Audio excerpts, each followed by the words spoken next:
She heard the laughter from across the street, and she did not stop moving. The wagon was already struggling. The near wheel had sunk 2 inches into the soft patch of ground beside the livery, and the horses, both of them old and deliberate animals who had long ago stopped hurrying for anyone, leaned into their collars with the patient resignation of creatures who understood that the load was real and the road was not going to apologize for itself. On the wagon bed, roped and crated and taking up nearly every inch of available space, sat the stove. Cast iron, black as a closed fist, weighing, by the estimate of every man who looked at it, somewhere between too much and far too much. Maren Sollis was 31 years old.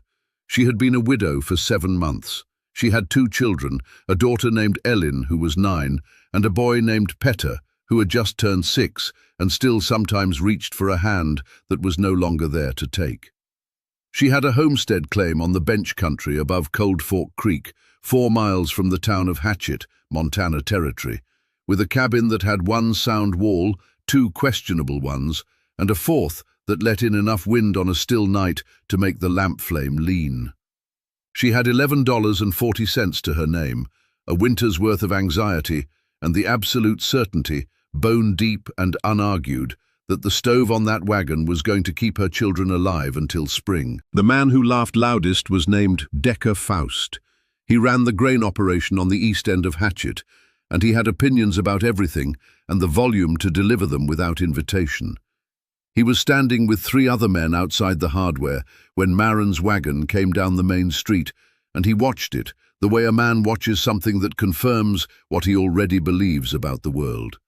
"That's Holger Sollis's widow," he said, just loud enough. "Where does she think she's taking that thing?"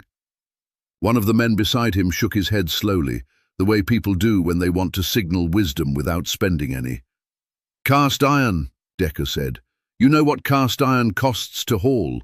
You know what that weighs." He did the mental arithmetic aloud and incorrectly, and the men around him nodded because his arithmetic wasn't the point. The point was the performance, the easy confidence of men who had not had to make the decision and therefore could not be wrong about it. Maren heard him. Aylin heard him. Petter was looking at a dog that had appeared near the feed store steps and was not paying attention to any of it, which was its own kind of mercy. She did not look toward Decker Faust. She looked at the road ahead of her, at the place where the soft ground gave way to firmer, packed earth, and she spoke quietly to the horses, and the near wheel came up out of the mud, and the wagon steadied and kept moving. The stove had belonged to her husband's family for longer than her marriage had. Holger had grown up in a house in northern Minnesota where winters came early and stayed late and did not negotiate, and his father had bought the stove after a season in which the cheaper one they owned had turned the house cold by 3 in the morning every night for 4 months running. His father had a phrase he repeated so often it had worn a groove in the family's memory. "Sheet iron buys you an evening, cast iron buys you the night." Holger had said it to Maren in the early years of their marriage in a way that suggested he was passing something important along.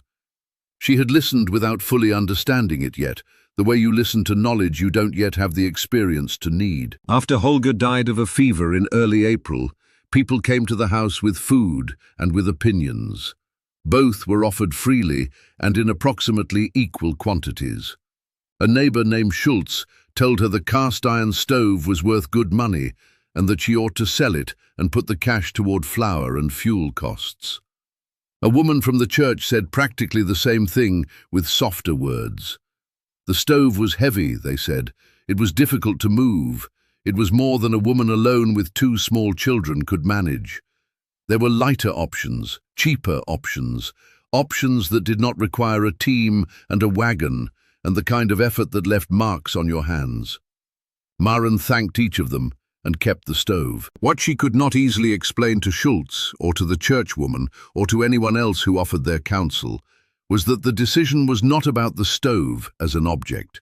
It was about what the stove represented in terms of time, specifically the hours between midnight and 5 in the morning, the hours when a box stove's fire had burned down to nothing and the cold came in from the floor and the walls, and found the smallest bodies in the room first.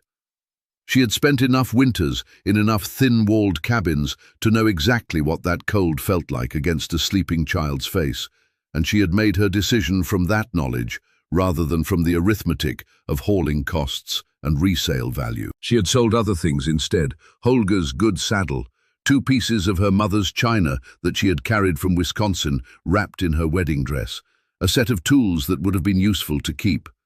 She had not held a ceremony over any of it. She needed what the stove would give her more than she needed what the stove could be traded for, and that was the end of the calculation. The road out of Hatchet climbed gradually before dropping down into the creek drainage and then climbing again to the bench where the claim sat. Under normal conditions, it was a 2-hour journey. With the stove, it took nearly 4. The grade above the creek crossing was where the trouble concentrated itself. The wagon's rear axle groaned on the steepest pitch, and both horses went flat in their collars and breathed in the short, labored way of animals working at the edge of what they could give. Maren walked beside them on that section, one hand on the harness, her voice low and steady, telling them what she told herself: steady, just keep going, not far now. She was not certain that last part was true. She said it anyway. They reached the claim as the light was failing. The cabin sat in the last of the afternoon sun, with its bad fourth wall facing west, and the bench country falling away behind it toward the creek. Elin climbed down and took Petta's hand without being asked, which was something she had started doing in the months since her father died, a small, quiet act of responsibility that Maren noticed every time and never quite knew how to name. The stove was still on the wagon. Getting it off was tomorrow's problem, and tomorrow's problem could wait until today's problems were resolved, which included feeding the horses, feeding the children, starting a fire in the small box stove that was currently doing the inadequate work of heating the cabin, and accounting for the full hour and a half of daylight that remained. She managed all of it in order. That night, lying on her side on the narrow rope bed, with Petta curled against her back, and the box stove already beginning its familiar retreat from adequate to insufficient, she thought about the problem of the cast iron and the wagon and the distance between the two. She had a block and tackle that had been Holger's. She had a length of good chain. She had 2 cottonwood skids she had split herself from a deadfall near the creek. She had the wagon itself as a working platform, and she had the cedar post set in the ground near the cabin door that Holger had planted there for reasons she had never gotten around to asking him about. She had, more importantly, the habit of solving problems with what was present rather than waiting for what was absent. Her own father had given her that habit, the same way Holger's father had given him his phrase about cast iron and evenings and nights. She fell asleep thinking through the geometry of it, the angles and the weights and the sequence of steps, and by morning she had something close to a plan. It took 2 days to move the stove from the wagon to the cabin, not 2 days of constant labor, 2 days in which the labor occupied most of the available hours, broken by the meals that had to be made and the animals that had to be tended, and the moments in which something in the rigging failed and had to be rethought before it could be retried. The block and tackle did the heavy work, anchored to the cedar post and redirected over a crossbeam she lashed between the post and the cabin's doorframe. The cottonwood skids allowed the stove to move across the ground and then across the threshold without destroying either. The chain kept the load from shifting in ways that could not be recovered from. Elin held the rope taut on several of the pulls, her small hands wrapped around the hemp, her feet braced against the doorframe, her face set with a concentration that had nothing childlike about it. Petta was assigned the task of moving the wedges, placing them where Maren pointed, which kept him involved and kept him out of the danger zone, and he performed this duty with the absolute seriousness of a boy who understood that the task was real, even if he didn't fully understand why. On the afternoon of the second day, the stove came to rest in the northeast corner of the cabin. Maren stood with her hands on her knees and looked at it for a long moment. The iron was cold and inert, and it had the slightly smug solidity of very heavy things that have been moved against their will and are now settling in for the long term. She pressed her palm flat against its side. The metal pulled warmth from her hand with a patience that would, in a few weeks, become its most valuable quality. Outside, through the cabin's one good window, the bench country was moving into the deeper cold of late October. The grass had gone the color of old straw. The creek below was running slower and darker. On the northern horizon, where the sky met the high country, there was a quality to the light that Maren had seen before and had learned not to dismiss. She built her first fire in the cast iron that evening. The wood was dry cottonwood, split small, and it caught with the kind of immediate enthusiasm that was encouraging but not the point. The point was what happened after the enthusiasm. What happened was that the iron began, slowly and without drama, to warm. Not the fast, sharp, forgettable heat of a box stove running hot. Something else. Something that moved into the room the way a tide moves in, not rushing, not announcing itself, simply rising. Elin fell asleep an hour after supper without pulling her blanket over her shoulders. That had not happened once in the 4 months since they had arrived at the claim. Maren sat by the stove for a long time after both children were asleep. She listened to the fire settle into its long, even work. She thought about Decker Faust and his arithmetic. She thought about Schultz and his practical advice, and the churchwoman and her soft version of the same. She thought about the saddle and the china and the tools she had sold to keep this iron box in her possession. Outside, the temperature was dropping towards something the thermometer in Hatchet would record the next morning as the coldest October night in 4 years. The stove did not notice. It simply kept working. Drop a comment and let us know where you're watching from tonight. The man who came to look at the stove installation was not someone Maren had asked for. His name was Rupert Gann, the closest thing Hatchet had to a stove man. He repaired flue pipes, reset hearths, and sold second-hand units from a shed behind his house. He had heard about the cast iron from someone who had heard about it from someone else, and his curiosity had gotten the better of his indifference on a grey Tuesday morning in early November. He was inside the cabin for perhaps 10 minutes. When he came back out, he stood looking at the ground in the way of a man organizing his thoughts. "Hearth seating is decent," he said. "Flue collar is loose." He paused. "Left side of the firebox door isn't drawing clean. You'll feel it as cold air across the floor once it gets serious outside." Maren set down her axe. "How do I fix it?" He looked at her with the brief, recalibrating expression of a man who had expected a different question. He told her about stove rope, about clay slip for the hearth seam, about seating a loose collar with a wrap of tin. None of it was complicated, he said. It required patience more than skill. Before he left, he produced a short length of stove rope from his coat pocket and held it out without explanation. She took it without excessive thanks. It was a transaction between two practical people and required no ceremony. That afternoon she found the cold draft exactly where he said it would be.